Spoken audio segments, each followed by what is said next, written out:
অধ্যাপক মোহাম্মদ সদরুল আমিন একজন কৃষিবিদ। দেশের কৃষির উন্নয়নে স্বাধীনতার আগে থেকে মাঠ থেকে তথ্য সংগ্রহ, যাচাই বাছাই করে তা কৃষক ও নীতি নির্ধারকের কাছে পৌঁছে দিয়ে আসছেন।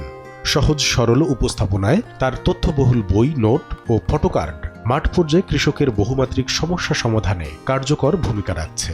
বর্তমানে তার সংগ্রহ করা তথ্য ভাণ্ডার বাণিজ্যিকভাবে ডিজিটাইজেশন করতে কাজ করে চলেছেন প্রখ্যাত এই কৃষিবিদ। 1963 সনে বাংলাদেশ কৃষি বিশ্ববিদ্যালয়ে অ্যাগ্রোনমিক ক্লাসে ডক্টর আইজ খান, যিনি ডিন ছিলেন, উনি ক্লাসে ভুট্টা পড়াচ্ছিলেন। তা আমরা তো তখন মাত্র ভর্তি ওখানে। তো আমি ক্লাসের মাঝখানে একবার জিজ্ঞাসা করলাম যে স্যার, আপনি তো যে ভুট্টা সয়াবিনের যে জিনিস দেখাচ্ছেন সব তো আমেরিকার, তা আমরা তো বাংলাদেশে লেখাপড়া করবো। ও যাই হোক, একটু আলাপ হলো। আলাপ হওয়ার উনি কইলেন, দেখো আমাদের তো দিন শেষ। উনি অনেক বয়স্ক। দিন শেষ, এগুলি পারলে তোমরা করো, তোমরা নিজেদের জিনিস ডেভেলপ করো, নিজেদের কৃষি উন্নত করো, এটাই আমরা চাই।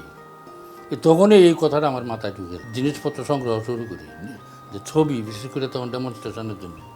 কারণ আমার প্রথম বই ছিল যে চেহারা দেখেন, এটা একদম নিজে মৃত্তিকা বিজ্ঞান, এই ব্যবহারিক মৃত্তিকা বিজ্ঞান দিয়া বই লেখা শুরু করি। এই আরেকটা বই, যেমন সার ব্যবহার নির্দেশিকা, 67-68 দিকে লেখা।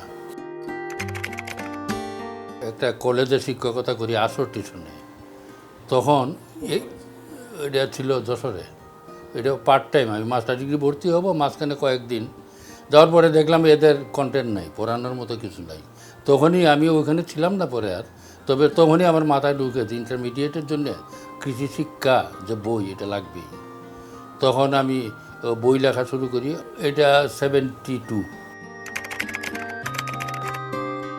সবচেয়ে ইন্টারেস্টিং বিষয় সেটা হলো যে তখন সরকারি পর্যায়ে টেক্সট বইয়ে কালার ছবি ছাপার কোনো রকম নিয়ম নাই। কিন্তু আমি যখন বাংলা একাডেমির মহাপরিচালক, তাকে বোঝাইতে সক্ষম হইলাম যে কৃষির সমস্যা বোঝার জন্যে কৃষির ছবিগুলি কালার হওয়া লাগবে।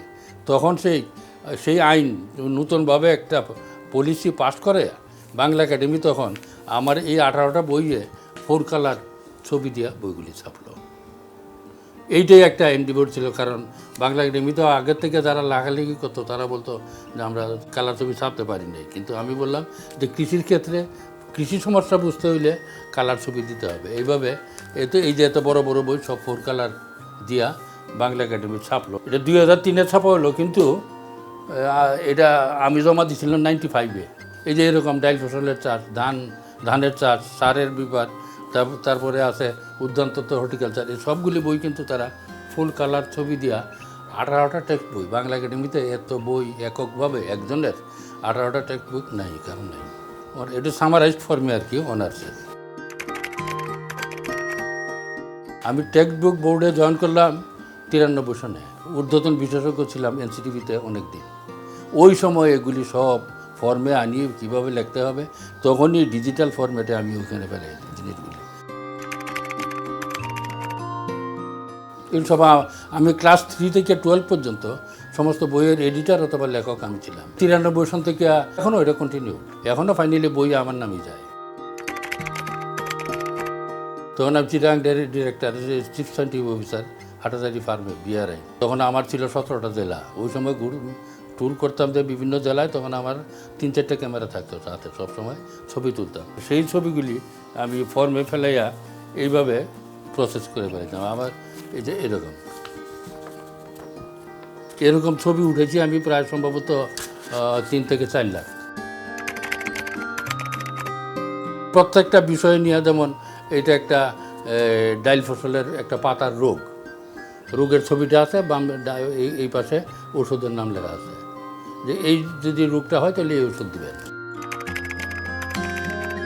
প্রোডাক্টারে দিলে, এখানে দিলে এটা বড় হয়ে চলে যায়।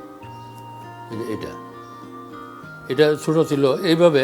আর কতগুলি আছে লেমিনেট করা কার্ড, এই যে বাড়ি বেগুন, বিটি বেগুন, যেটা এখন এই যে যেটাতে পোকা হয় না, এই যে কৃষকের প্রশিক্ষণ কার্ড।